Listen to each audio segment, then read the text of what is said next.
आगे बढ़ने से पहले हमारी आपसे प्रार्थना है, कृपया सोचें, आप डेटा एंट्री ऑपरेटर यानी बाबू बनना चाहते हैं या अकाउंटेंट?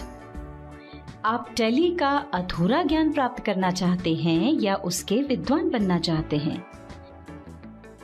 यदि आप अकाउंटेंट या विद्वान बनना चाहते हैं तो हमारा आपसे निवेदन है, इस वीडियो सीरीज की सभी वीडियोस को एक एक करके क्रमानुसार ही देखें। टैली प्राइम की इस वीडियो सीरीज के आज के अध्याय में आप जानेंगे अकाउंटिंग की परिभाषा और कुछ अन्य परिभाषाएं। इसके पहले वाली वीडियो में हमने आपको बताया था कि टैली प्राइम सिखाने के पीछे हमारा उद्देश्य क्या है और हमने टैली प्राइम सिखाने के लिए कितने लेवल्स बनाए हैं।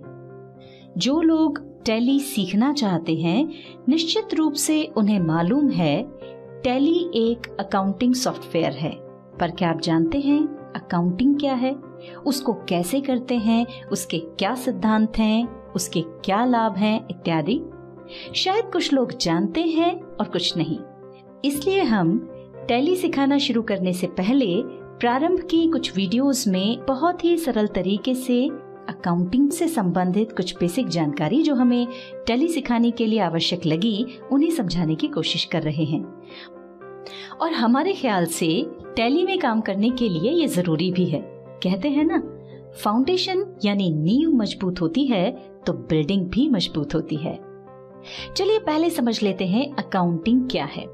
किसी व्यापार या व्यवसाय के वित्तीय यानी फाइनेंशियल लेन देन का लिपिबद्ध रिकॉर्ड रखने, उसका वर्गीकरण यानी क्लासिफिकेशन करने, सारांश प्रस्तुत करने और उसका विवरण यानी रिपोर्ट तैयार करने और उनका एनालिसिस करने की कला को ही अकाउंटिंग कहते हैं।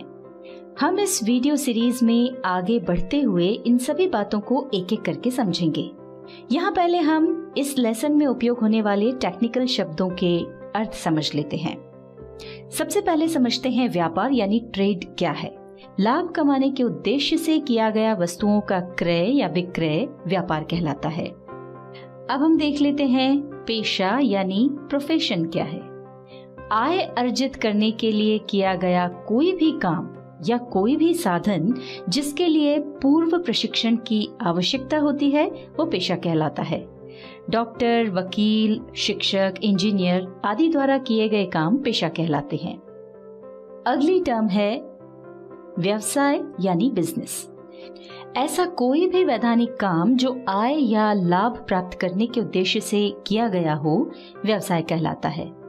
व्यवसाय एक व्यापक शब्द है जिसके अंतर्गत उत्पादन, वस्तुओं या सेवाओं का क्रय विक्रय, बैंक, बीमा, परिवहन, कंपनियां आदि आते हैं। व्यापार व पेशा भी इसी के अंतर्गत आते हैं। अब बात करते हैं ट्रांजैक्शन यानी लेन देन की। व्यवसाय में माल, मुद्रा या सेवा के पारस्परिक व्यवहार या आदान प्रदान को लेन देन कहते हैं और ये सभी मुद्रा द्वारा मापे जाते हैं।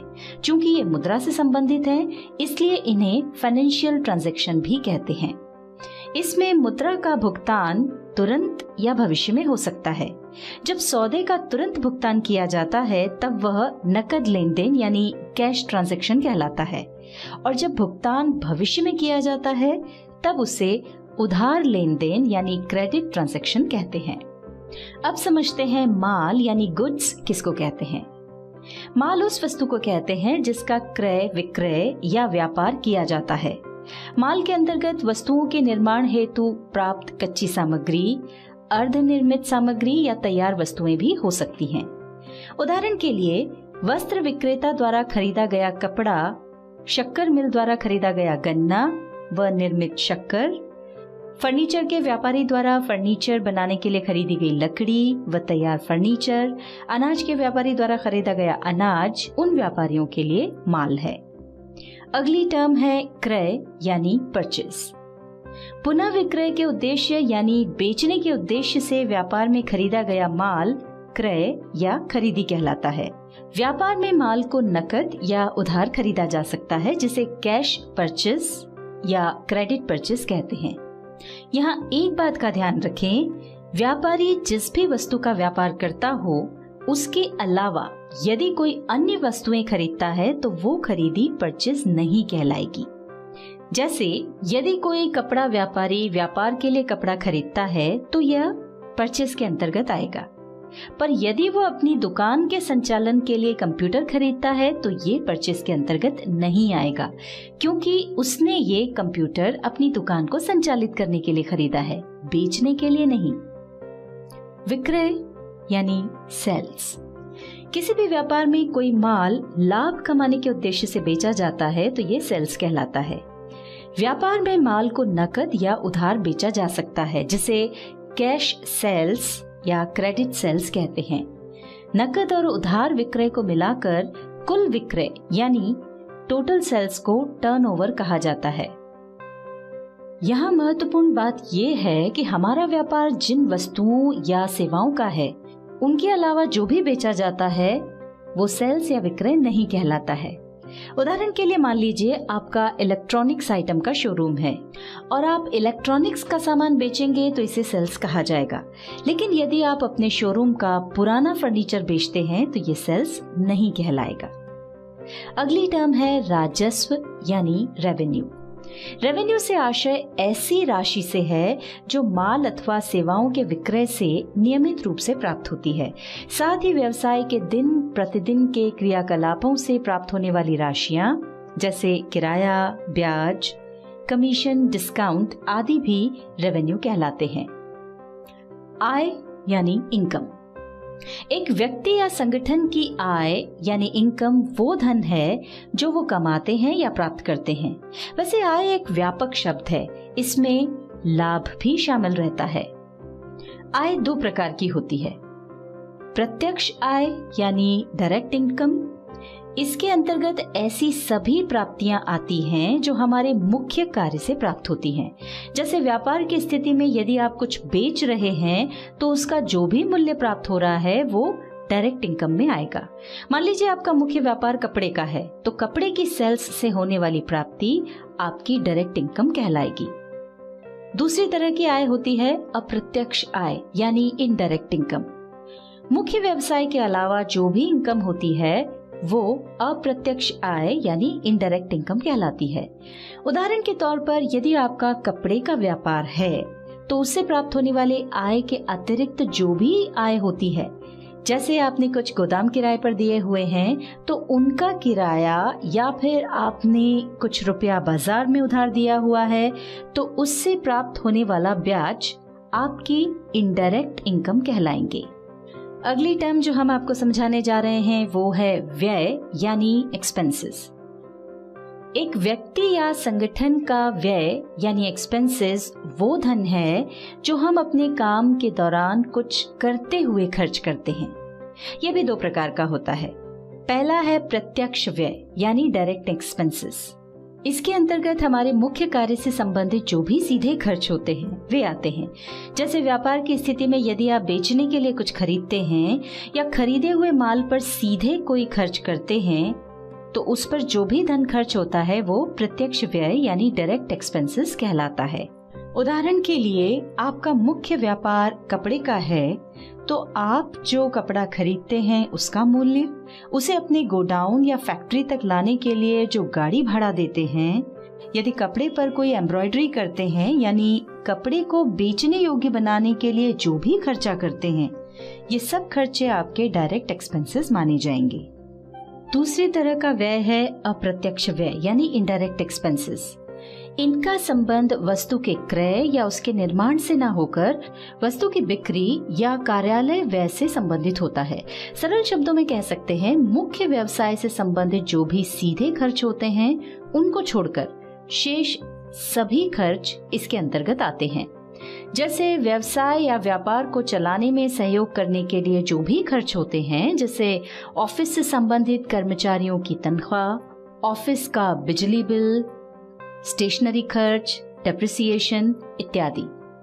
अगली टर्म है इंटरेस्ट यानी ब्याज। व्यापार में जब हम किसी से कर्ज लेते हैं या फिर किसी को लोन देते हैं तो उस लोन राशि के उपयोग के बदले में लोन देने वाले को एक निश्चित दर से प्रतिफल यानी कंसिडरेशन के रूप में कुछ राशि देनी पड़ती है, जिसे ब्याज कहते हैं। कई बार हम किसी सप्लायर से ज्यादा दिनों की उधारी पर माल खरीदते हैं तो उस लंबी अवधि के लिए भी हमको ब्याज देना पड़ सकता है।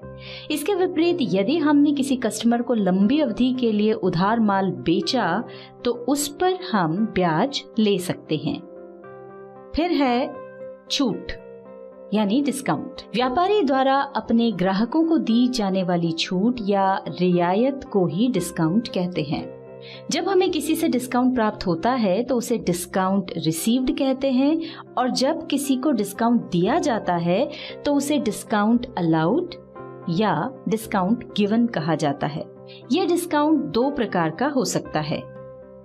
पहला है व्यापारिक बट्टा यानी ट्रेड डिस्काउंट। व्यापारी माल बेचते समय ग्राहक को माल के मूल्य में कुछ राशि कम करता है या बिल की राशि में से कुछ राशि कम करता है। इस तरह की छूट को बिल में ही कम कर दिया जाता है, इसे ही ट्रेड डिस्काउंट कहते हैं। प्रायः ये छूट ग्राहकों को अधिक माल खरीदने के लिए प्रेरित करने के लिए दी जाती है। दूसरा है नकद बट्टा यानी कैश डिस्काउंट। व्यापारिक चलन के अनुसार प्रत्येक ग्राहक को एक निश्चित अवधि में भुगतान करने की सुविधा प्रदान की जाती है। अगर ग्राहक निश्चित अवधि के पहले ही भुगतान कर दे तो उसे कुछ छूट दी जाती है, जिसे कैश डिस्काउंट यानी सीडी भी कहा जाता है। प्रायः यह डिस्काउंट प्रतिशत के रूप में दिया जाता है, जैसे 2% कैश डिस्काउंट या 3% कैश डिस्काउंट इत्यादि। कैश डिस्काउंट के लालच में ग्राहक शीघ्र भुगतान करने के लिए प्रोत्साहित होता है। अब आता है कमीशन। जब किसी व्यक्ति या संस्था को किसी का काम करने, जैसे कुछ खरीदने या बेचने में सहायता देने या अन्य कोई काम करने के प्रतिफल स्वरूप कुछ पारिश्रमिक मिलता है तो उसे कमीशन कहते हैं।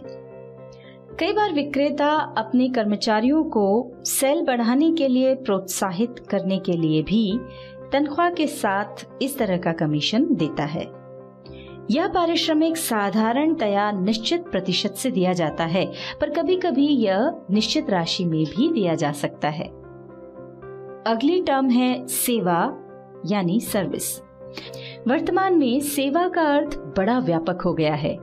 अपने व्यवसाय में हम कई प्रकार की सेवाओं का उपयोग या उपभोग करते हैं, जैसे हम अपने कंप्यूटर सप्लायर से अपना कंप्यूटर सुधरवाते हैं या कंप्यूटर में कोई नया सॉफ्टवेयर इंस्टॉल करवाते हैं, तो ये उसके द्वारा दी गई सेवाएं हैं।